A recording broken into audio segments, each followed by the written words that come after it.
नमस्कार, मैं रूपेश कुमार। देश में मंदिर मस्जिद विवाद का सिलसिला सुप्रीम कोर्ट के आदेश के बाद भव्य राम मंदिर बनने और रामलला की प्राण प्रतिष्ठा के होने से थम जाएगा, ऐसी उम्मीद थी। लेकिन धार्मिक स्थानों को लेकर विवाद और भी बढ़ते जा रहे हैं। बात चाहे काशी विश्वनाथ मंदिर और ज्ञानवापी मस्जिद की हो या फिर मथुरा में श्री कृष्ण जन्मभूमि मंदिर और शाही ईदगाह मस्जिद की हो, सब जगह धर्म और धार्मिक ध्रुवीकरण की राजनीति निखर रही है। धार मध्य प्रदेश का भोजशाला सरस्वती मंदिर और कमाल मौलाना मस्जिद का विवाद इन दिनों सुर्खियों में है। हिंदू पक्ष भोजशाला को राजा भोज के काल का सरस्वती मंदिर होने का दावा कर रहा है, तो मुस्लिम पक्ष इसे कमाल मौलाना मस्जिद होने की बात कह रहा है। इस बीच भोजशाला का पुरातत्व सर्वेक्षण पूरा हो गया है। भारतीय पुरातत्व विभाग ASI ने 2000 से अधिक पेज की अपनी रिपोर्ट मध्य प्रदेश हाईकोर्ट की इंदौर खंडपीठ को 15 जुलाई को सौंप दी है। यह जानना जरूरी है कि ASI ने यह सर्वे 98 दिन लगातार बिना छुट्टी के पूरा किया है। रिपोर्ट सील बंद है, जिस पर सुनवाई 22 जुलाई को होनी तय है। लेकिन RSS के मुखपत्र पांचजन ने पहले ही सरस्वती मंदिर होने के सारे सबूत सार्वजनिक कर दिए हैं। हो सकता है ये उनके अपने दावे हों, लेकिन रिपोर्ट पर सुनवाई से पहले पूरा राजनीतिक माहौल बनाने की कोशिश हो रही है। तो क्या राम मंदिर के बाद बाकी के विवादित धर्म स्थलों पर भी मंदिर बनाए जाएंगे? क्या फिर धर्म की राजनीति आक्रामक रूप से अपना भयावह मंजर पेश करेगी? आस्था और भावनाओं के साथ नया राजनीतिक घिनौना खेल शुरू हो गया है, जिससे देश में हिंदू मुसलमान में नफरत की खाई और बढ़ाई जा सके। मूल मुद्दों पर देश विचार कर ही ना सके, इसलिए लोगों को धर्म की चाशनी में डुबोकर सोचने समझने की बुद्धि को कुंद किया जा रहा है। इसका परिणाम देश के लिए सुखद नहीं होगा। धर्म स्थलों पर आधिपत्य की लड़ाई में जितनी छटपटाहट राजनीतिक तौर पर हो रही है, उतनी ही तेज है अदालती हस्तक्षेप की प्रक्रिया।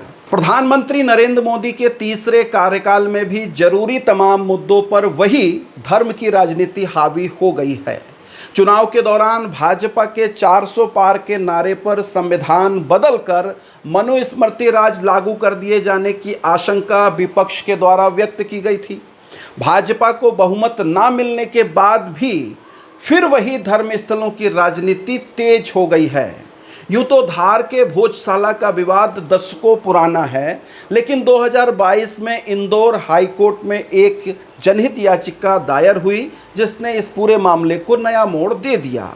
याचिका में यहां सरस्वती देवी की प्रतिमा स्थापित करने, पूरे परिसर की फोटोग्राफी वीडियोग्राफी करवाने और भोजशाला में नमाज बंद करने की मांग की गई थी। इस मामले में हाईकोर्ट के आदेश पर पुरातत्व विभाग ने सर्वे किया, जिसकी रिपोर्ट अभी तक पूरी तरह से गोपनीय और सील बंद है। लेकिन हिंदू पक्ष और RSS यहां मंदिर होने के सबूत सार्वजनिक करने का दावा कर रहा है। कहा जा रहा है कि भोजशाला में 1700 से ज़्यादा अवशेष मिले हैं, जिनमें 94 मूर्तियां, शिलालेख, सिक्के आदि शामिल हैं। ASI की टीम ने भोजशाला और इसके आसपास के 50 मीटर के दायरे में यह सर्वे किया है। टीम के साथ हिंदू और मुस्लिम पक्षकारों को अंदर जाने की अनुमति थी। इस दौरान यहां फोटोग्राफी और वीडियोग्राफी भी कराई गई है। भोजशाला में मंगलवार को सूर्योदय से लेकर सूर्य अस्त तक हिंदुओं के प्रवेश की अनुमति रहती है। इसके अलावा शुक्रवार को दोपहर 1 बजे से 3 बजे तक केवल नमाजियों को अंदर घुसने की इजाज़त होती है। हफ्ते के बाकी दिन सभी दर्शकों के लिए भोजशाला खुली रहती है। 1 रुपये की एंट्री फीस देकर कोई भी भीतर जा सकता है। इतिहास में जाएं तो पता चलता है कि 1000 से 1055 ईस्वी तक परमार वंश के राजा भोज का यहाँ शासन था। वे देवी सरस्वती के भक्त थे। 1034 ईस्वी में उन्होंने एक महाविद्यालय की स्थापना की, जिसे बाद में चलकर उनके नाम से भोजशाला का नाम दिया गया। उनके समय में इसके एक हिस्से में नमाज पढ़ी जाती थी। कहा जाता है कि 1305 ईस्वी में अलाउद्दीन खिलजी ने भोजशाला ध्वस्त कर दी। फिर 1401 में दिलावर खान गौरी ने इसके एक हिस्से में मस्जिद का निर्माण कराया।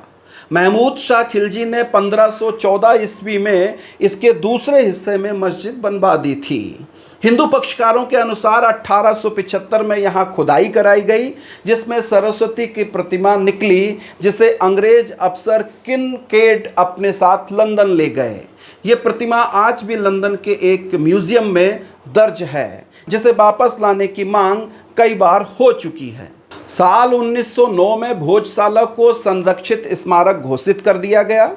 फिर यह पुरातत्व विभाग के पास आ गई। 1935 में धार रियासत ने शुक्रवार को यहाँ नमाज पढ़ने की अनुमति दी। 1995 में विरोध के बाद मंगलवार को यहाँ हिंदू समाज को पूजा करने की इजाज़त मिली।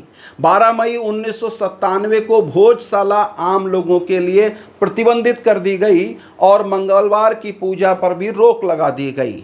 2003 में आखिरकार सभी प्रतिबंध हटा दिए गए और पर्यटकों की एंट्री के साथ पूजा की अनुमति दे दी गई। लेकिन अब भोजशाला में सिर्फ मंदिर होने का दावा किया जा रहा है, जिसको लेकर कानूनी जंग लड़ी जा रही है। बाहर इस मामले का राजनीतिकरण कोई नई बात नहीं है। सवाल यह उठता है कि देश कब तक हिंदू मुसलमान और मंदिर मस्जिद के नाम पर लड़ता रहेगा। फिलहाल सबकी निगाहें 22 जुलाई को हाई कोर्ट की सुनवाई पर अटकी हुई हैं। बने रहिए अनसुनी आवाज़ के साथ। अनसुनी आवाज़ चैनल को सब्सक्राइब कीजिए। बहुत शुक्रिया, धन्यवाद, नमस्कार।